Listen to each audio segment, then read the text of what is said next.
महाभारत कथा विधि का विधान। दोस्तों, विधाता के लेखनी को कभी बदला नहीं जा सकता। सुनिए यह धार्मिक कहानी। अर्जुन के पुत्र अभिमन्यु थे और उनके पुत्र राजा परीक्षित थे। राजा परीक्षित के बाद उनके पुत्र जन्मेजय राजा बने। उन्हें अपने आप पर बहुत अहंकार था। एक दिन जन्मेजय वेद व्यास जी के पास बैठे थे। बातों ही बात में जन्मेजय ने कुशनारगा जी से वेद व्यास जी से कहा, जहाँ आप समर्थ थे, स्वयं भगवान श्री कृष्ण, भीष्म पितामह, गुरु द्रोणाचार्य, कुलु गुरु कृपाचार्य जी, धर्मराज, युधिष्ठिर जैसे महान विभूति उपस्थित थे। उनके पश्चात भी आप सब इतने बड़े महाभारत के युद्ध को होने से नहीं रोक पाए और देखते देखते अपार जनधन की हानि हो गई। यदि मैं उस समय वहाँ रहा होता तो अपने पुरुषार्थ से इस विनाश को होने से बचा लेता। अहंकार से भरे जन्मेजय के शब्द सुनकर व्यास जी शांत रहे।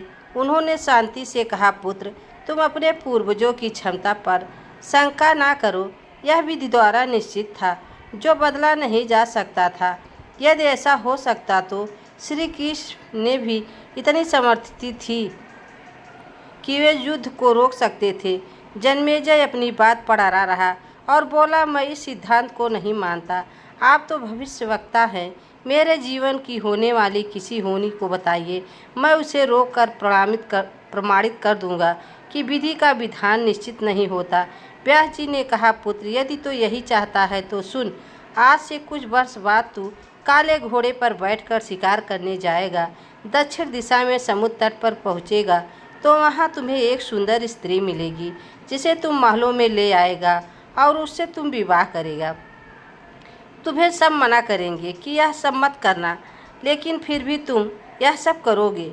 इसके बाद तुम उसके कहने पर एक यज्ञ करेगा। मैं तुमको आज भी सचेत कर रहा हूँ कि उस यज्ञ को तुम वृद्ध ब्राह्मण से कराना, लेकिन यह यज्ञ तुम युवा ब्राह्मण से कराओगे। और जन्मेजय ने हंसते हुए व्यास जी की बात काटते हुए कहा कि मैं आज के बाद काले घोड़े पर ही नहीं बैठूंगा। तब सब घटनाएं घटित ही नहीं होंगी, यह सब होगा। और अभी उस यज्ञ में एक ऐसी घटना घटित होगी कि तुम उस रानी के कहने पर उन युवा ब्राह्मणों को प्राणदंड दोगे, जिससे तुझे ब्रह्म हत्या का पाप लगेगा और तुझे कोढ़ होगा, और वही तेरी मृत्यु का कारण बनेगा। घटनाक्रम को रोक सको तो रोक लो। वेद व्यास जी की बात सुनकर जन्मेजय ने कहा, वह शिकार पर जाना ही छोड़ दिया, परंतु जब होनी का समय आया तो उसे शिकार पर जाने की बलवती इच्छा हुई। उसने सोचा कि काला घोड़ा नहीं लूँगा, लेकिन उसे अस्तबल में काला घोड़ा ही मिला। तब उसने सोचा कि मैं दक्षिण दिशा में नहीं जाऊँगा, परंतु घोड़ा अनियंत्रित होकर दक्षिण दिशा की ओर गया और समुद्र तट पर पहुंचा। वहां पर उसने एक सुंदर स्त्री को देखा और उस पर मोहित हुआ कि इसे लेकर मैं महल जाऊंगा, लेकिन विवाह नहीं करूंगा। परंतु उसे महलों में लाने के बाद उसके प्यार में पड़कर उससे विवाह भी कर लिया। फिर रानी के कहने से जन्मेजय द्वारा यज्ञ भी किया गया। उस यज्ञ में युवा ब्राह्मण ही रखे गए। कुछ बात पर युवा ब्राह्मण रानी पर हंसने लगे। रानी क्रोधित हो गई और रानी के कहने पर राजा जन्मेजय ने उन्हें प्राणदंड की सज़ा दे दी। उसके फलस्वरूप उसे कोढ़ हो गया। अब जन्मेजय घबरा गया और तुरंत व्यास जी के पास पहुंचा और उनसे जीवन बचाने की प्रार्थना करने लगा। व्यास जी ने कहा कि एक अंतिम अवसर तेरे प्राण बचाने का और देता हूँ। मैं तुम्हें महाभारत में हुई घटना के बारे में कराऊंगा, जिसे तुझे श्रद्धा एवं विश्वास से साथ सुनना है। इससे तेरा कोढ़ खत्म हो जाएगा। यदि किसी भी प्रश्न पर तूने विश्वास किया नहीं तो महाभारत का प्रसंग रोक दूंगा और फिर मैं तेरा जीवन नहीं बचा पाऊंगा। याद रखना, अब तेरे पास यह अंतिम अवसर है। अब तक जन्मेजय को व्यास जी की बातों पर पूरा विश्वास हो चुका था, इसलिए वह पूरी श्रद्धा और विश्वास से कथा सुनने लगा।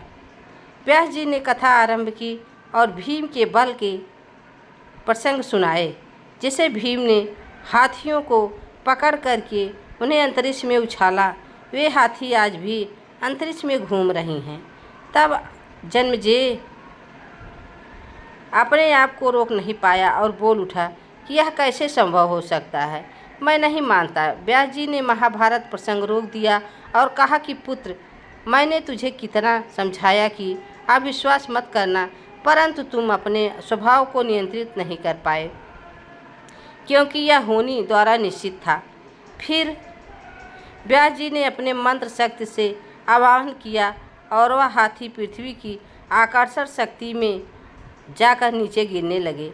जितनी मात्रा में श्रद्धा विश्वास से कथा सुना, उतनी मात्रा में बहुत स्पष्ट रूप से मुक्त हुआ, परंतु एक बिंदु रह गया और वही उसकी मृत्यु का कारण बना। पहले बनती है तकदीर।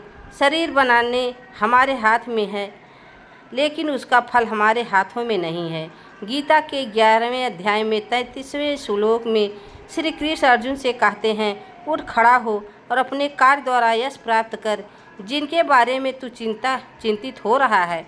यह सब तो मेरे द्वारा पहले ही मारे जा चुके हैं। होनी को टाला नहीं जा सकता, लेकिन कर्म और ईश्वर नाम जाप करने से उन्हें हानि कम होती है। तो यह थी हमारी आज की वीडियो। अगर आपको यह वीडियो अच्छी लगी हो तो इसे ज़रूर लाइक सब्सक्राइब करें। तब तक के लिए राधे राधे, जय श्री कृष्ण, धन्यवाद।